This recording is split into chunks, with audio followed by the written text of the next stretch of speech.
हाँ तो स्टूडेंट कैसे हो दोस्त आज पढ़ने वाले हैं अपन सिंथेसिस ऑफ एटीपी। एटीपी का निर्माण किस प्रकार से होता है। तो देखिए दोस्त, सिंथेसिस ऑफ एटीपी में क्या आता है दोस्त। सिंथेसिस ऑफ एटीपी में आपके आता है दोस्त एटीपी। एटीपी क्या है स्टूडेंट। एटीपी है एडिनोसिन ट्राइफॉस्फेट। एडिनोसिन ट्राइफॉस्फेट में एडिनोसिन क्या है। एडिनोसिन है आपके शर्करा और ट्राइफॉस्फेट का मतलब क्या है स्टूडेंट। ट्राई यानी तीन और फॉस्फेट यानी ग्रुप। जब तीन ग्रुप लगे हो फॉस्फेट और नाइट्रोजन बेस लगी हो तो उसे कहते हैं एटीपी। एटीपी दूसरी बात क्या है दोस्त। एटीपी आपके दूसरी बात ये है कि एटीपी है ना वो क्या है आपके न्यूक्लियोटाइड है। तीसरी बात ये सभी प्रकार के जो जीव है या जो ऑर्गेनिज्म है जो लिविंग सेल है, लिविंग सेल में जैसे आपकी प्लांट हो गया, एनिमल हो गए, उनमें क्या है ऊर्जा के रूप में कार्य करती है। जैसे 38 एटीपी पर्टिकुलर जीव को चाहिए। इसी प्रकार से प्रकाश संश्लेषण में भी प्रक्रिया में आपने पढ़ा होगा फोटो सिस्टम सेकंड में एटीपी लगती है।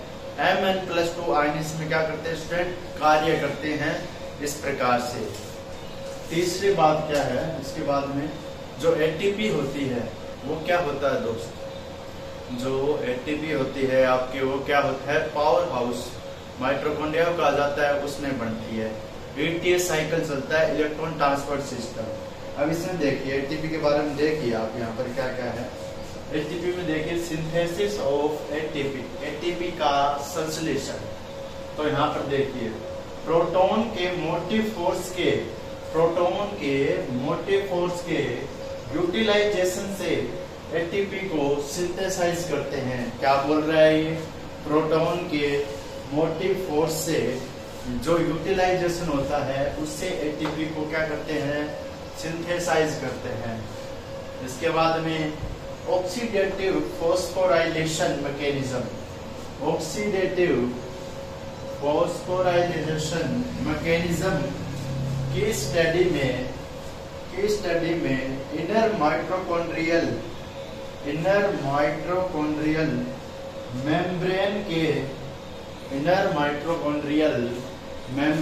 के आयोनिक डिस्ट्रप्शन द्वारा सब माइटोकॉन्ड्रियल पार्टिकल प्रिपेयर होना वैल्यूएबल होता है। माइटोकॉन्ड्रिया में तो होता है स्टूडेंट ये ऑक्सीडेटिव फॉस्फोराइलेशन का मतलब है स्टूडेंट फॉस्फेट का निर्माण होना वो भी ऑक्सीकरण के द्वारा। अब देखिए दोस्त ये क्या बोल रहा है। ये आपके एक R ग्रुप है, एक फॉस्फेट ग्रुप है, ठीक है। इसी प्रकार से दो फॉस्फेट और ये दो फॉस्फेट के साथ एक आपके और जुड़ गया ऑर्थोफॉस्फोरिक एसिड। ऑर्थोफॉस्फोरिक एसिड क्या है H3PO4। क्या है ये H3PO4 ऑर्थोफॉस्फोरिक एसिड। अब इसके बाद में H पॉजिटिव है। अब देखिए जो H पॉजिटिव है ये क्या करता है स्टूडेंट ऐसा फोर्स उत्पन्न करता है जिससे एटीपी का निर्माण हो जाए। तो यहाँ से अपन क्या करेंगे इसका जलापघटन करेंगे। जलापघटन करने के बाद में क्या हो जाएगा ये पेंटावेलेट इंटरमीडिएट बनेगा। सबसे पहले एक ये रहा 2 3 और 4 पेंटावेलेट इंटरमीडिएट बनेगा। देखिए ये आ रहा एक ये रहा एक ये रहा और एक ये यहाँ पर OH ग्रुप रहा। तो इन्होंने क्या किया ये दो जो फॉस्फेट ग्रुप थे उसके साथ में एक OH ग्रुप जोड़ दिया, ठीक है। अब इसके बाद में पेंटावेलेट इंटरमीडिएट है, ये है ना पेंटावेलेट इंटरमीडिएट। यहाँ से इसने क्या किया वाटर को रिलीज कर दिया। क्या किया इन्होंने वाटर को रिलीज करवा दिया। किस प्रकार से करवाया देखो डबल बॉन्डेड ये नेगेटिव ये यहाँ से फिर से बॉन्ड बनाएगा, डबल बॉन्ड बनाएगा। डबल बॉन्ड बनाते ही वाटर रिलीज हो जाएगा। यहाँ पर डबल बॉन्ड बनाते ही कितनी वैलेंसी होगी कार्बन एक फॉस्फोरस 1 2 3 4 5 और 6 हो गई। 6 पे क्या होता है दोस्त फॉस्फोरस अनस्टेबल होता है। अनस्टेबल ना इसलिए क्या हो गया, वाटर रिलीज हो गया, ये यहाँ इसने अपना बॉन्ड फेंका और ये ऑक्सीजन क्या लिया, निकल लिया। ऑक्सीजन क्या है रे, बेवफा है ऑक्सीजन कार्बन की तुलना में, ठीक है। तो इसमें देखिए प्रोटॉन मोटिव फोर्स के यूटिलाइजेशन को एटीपी सिंथेसाइज करते हैं। अब इसके बाद में बात लिखिए दोस्त, जो मैं आपको बोल रहा हूँ वो लिखिए। ऑक्सीडेटिव फॉस्फोराइलेशन के मैकेनिज्म की स्टडी में, ऑक्सीडेटिव फॉस्फोराइलेशन के मैकेनिज्म की स्टडी में इनर माइटोकॉन्ड्रियल मेम्ब्रेन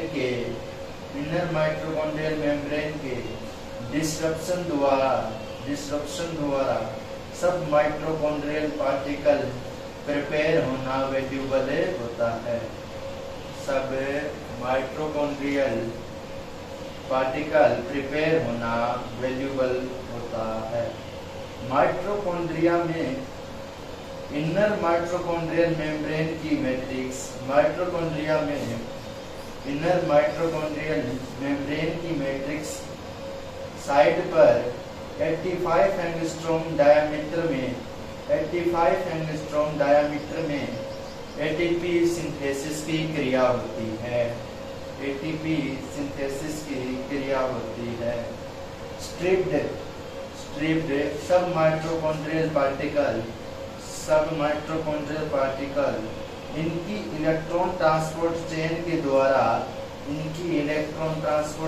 के द्वारा ट्रांसफर होते रहते हैं, बट ये लॉन्ग टाइम तक एटीपी को सिंथेसाइज नहीं कर सकते। परंतु ये लॉन्ग टाइम पर एटीपी को सिंथेसाइज नहीं करते। सेपरेट 85 एंगस्ट्रॉम स्पीयर्स एटीपी के हाइड्रोलाइसिस को कैटालाइज कर सकता है।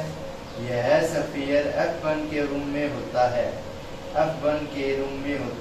F1 यूनिट का मेन काम, F1 होती है ना आपके माइटोकॉन्ड्रिया में, तो F1 यूनिट का जो मेन काम होता है वो एटीपी को सिंथेसाइज या एटीपी का संश्लेषण करना होता है, ठीक है, या कैटालाइज करना होता है। तो F1 क्या करता है, एटीपी को सिंथेसाइज। F1 क्या करता है, एटीपी को सिंथेसाइज करता है। सिंथेसाइज का काम कौन करता है, F1 करता है।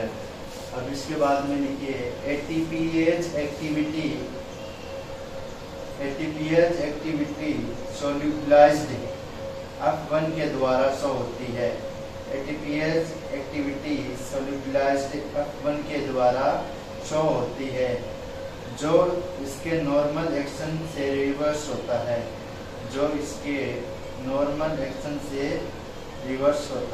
अब इसके बाद में लिखिए स्टूडेंट,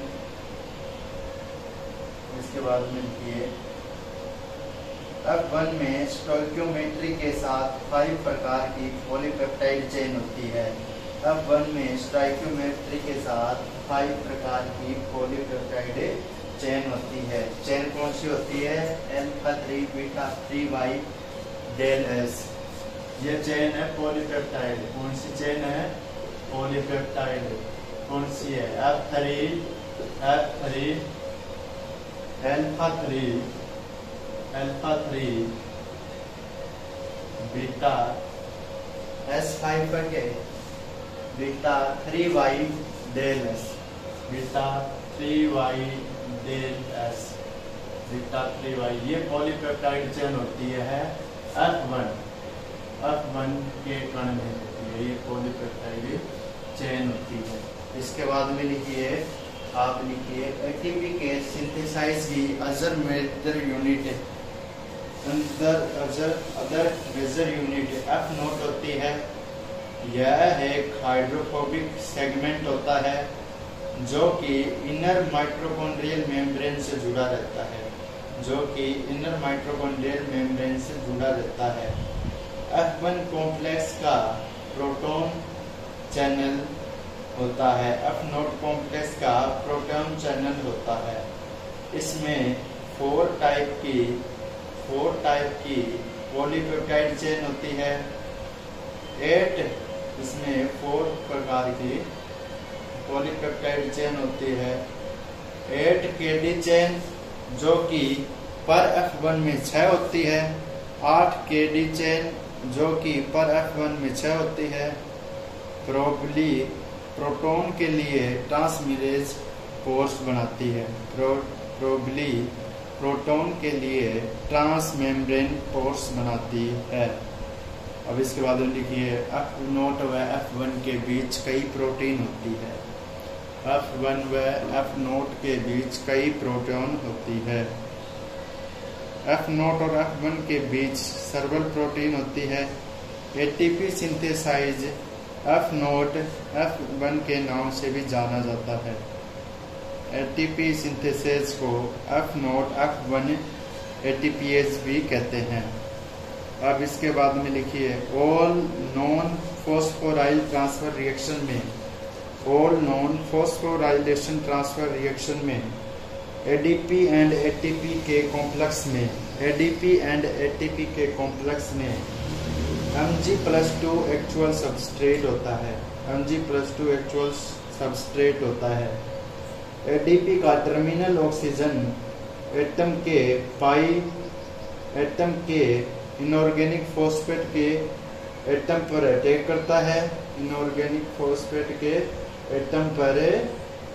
करता है। ठीक है। इसके बाद में यह पेंटावेलेंट, इसके बाद यह पेंटावेलेंट क्या बनाता है? ऑक्सीजन बनाता है। और इसके बाद एटीपी का attacking oxygen atom and pi या इनऑर्गेनिक फॉस्फेट का डिपार्टिंग ऑक्सीजन एटम ट्राइगोनल बाइपिरामिड के स्पीसीज को ऑक्यूपाई करता है। पेंटावेलेंट इंटरमीडिएट अब किस प्रकार की स्पीसीज बनाता है? ट्राइगोनल बाइपिरामिड। मैं बताता हूँ अभी क्या कहना चाहता है। जैसे देखो आप, ये यहाँ पर R ले लिया मैंने, यहाँ पर P डबल बॉन्ड O ले लिया, 2 हो गई, 3 वैलेंसी हो गई, ये 4 वैलेंसी हो गई। अब मैं इसके साथ में P जोड़ दूं, यहाँ पर ऑक्सीजन रहने दूं, यहाँ पर ये और यहाँ पर ये। ठीक है। यहाँ पर ऑक्सीजन नेगेटिव। ये क्या है? एडीपी है ना। अब इसके साथ एक फॉस्फेट ग्रुप जोड़ दूं मैं, P डबल बॉन्ड O, और यहाँ पर O नेगेटिव और यहाँ पर O नेगेटिव या डबल बॉन्ड O जोड़ दूं। अब देखो देखो यहाँ पर क्या अटैक होगा, किस प्रकार से होगा। ये इनऑर्गेनिक फॉस्फेट है H3PO4, यहाँ पर OH आएगा ये। ठीक है। अब देखो 2, 3, 4, 5 वैलेंसी पूरी है। अब ये किस प्रकार से अटैक करेगा? अटैक करने के लिए इसको प्लस चाहिए, तो यहाँ से ऑक्सीजन नेगेटिव तोड़ेगा, तोड़ते ही इस पर प्लस आ जाएगा। प्लस आते ही ये क्या हो जाएगा?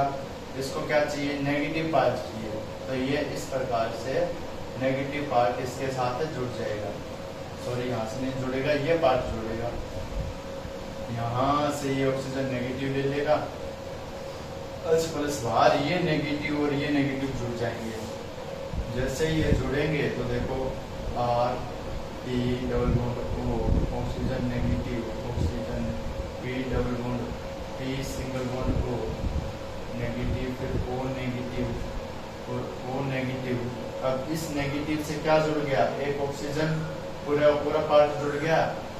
इस ऑक्सीजन से क्या जुड़ा है? P जुड़ा है ना P, और इससे क्या जुड़ा है? डबल बॉन्ड O जुड़ा है। ये यहाँ पर P है, यहाँ पर डबल बॉन्ड O है, और इससे क्या है? O नेगेटिव और है, ये जुड़ गया। अब ये क्या बन गया? ट्राइगोनल बाइपिरामिड, पिरामिड आकार की संरचना बन गई है इस प्रकार से। तो ये हो गया TDP लाइक संरचना। इसके बाद क्या होगा? H2 रिलीज हो जाएगा। ये पेंटावेलेंट मैंने बना के बता दिए। H2 रिलीज हो जाएगा और अपने क्या बन जाएगा? ATP बन जाएगा। क्या बन जाएगा? ATP। 3 फॉस्फेट अणु जुड़ जाएंगे। तो यही होता है स्टूडेंट, इस प्रकार से ATP सिंथेसिस होती है। F1 F0 कण होते हैं जिसमें ATP का सिंथेसिस चलता है। तो ओके गाइज बाय, आज के लिए इतना ही और ये चैप्टर आपके खत्म है।